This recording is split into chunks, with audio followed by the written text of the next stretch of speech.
আসসালামু আলাইকুম। অধ্যক্ষ থেকে শুরু করে এমপি কতজনই না এই স্কুলে পড়াশোনা করেছে গোপীনাথপুর সরকারি প্রাথমিক বিদ্যালয়। এই স্কুলটি স্থাপিতের সন হচ্ছে ১৯৩২ সাল।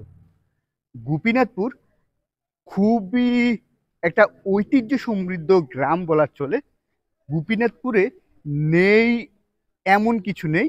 স্কুল, মাদ্রাসা হতে শুরু করে সবকিছুই আছে এখানে।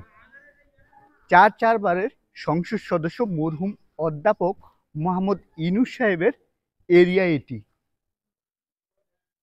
কুমিল্লা জেলার বুড়িচং উপজেলার ৬১ কলেজের অধ্যক্ষ আবুল হাশেম সাহেবের এলাকা হচ্ছে গোপীনাথপুর। উনি এই স্কুলে পড়াশোনা করেছে। আমাদের এমপি সাহেবও এই স্কুলে পড়াশোনা করেছে।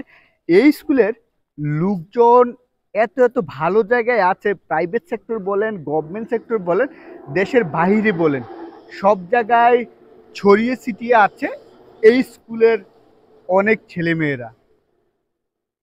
এই স্কুলের ৩টি ভবন, এই পাশে ২টা ভবন। এটা ২০০৪ সালে করা হয়েছে পূর্ণ নির্মাণ। এটা করা হয়েছে ২০১১ সালে মেবি। আর এইটা পূর্ণ নির্মাণ করা হচ্ছে ১৯৯৮ সালে।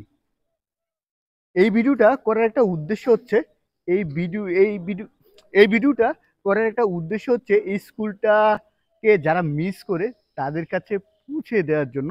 কারণ হচ্ছে অনেক মানুষ আছে যারা শহরে থাকে, দেশের বাইরে থাকে, আসতে পারে না। তাদের যে ছোটকালের পড়াশোনার যে স্কুলটা আছে এটা মিস করে। এই জন্যই সাধারণত এই স্কুলটাকে তুলে ধরা। আর এই যে মাঠটা দেখছেন এইটাতে বিকেলে ফুটবল খেলে, ক্রিকেটের সময় ক্রিকেট খেলে। চমৎকার একটা সুন্দর একটা ওয়েদার বিরাজমান। আর এই পাশে একটা মাদ্রাসা হইতেছে। বললাম না গোপীনাথপুর এমন একটা গ্রাম যেখানে স্কুল, মাদ্রাসা, মসজিদ হতে শুরু করে ঈদগাহ সব কিছুই আছে।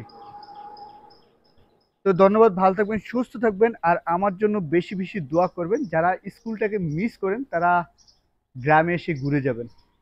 আসসালামু আলাইকুম।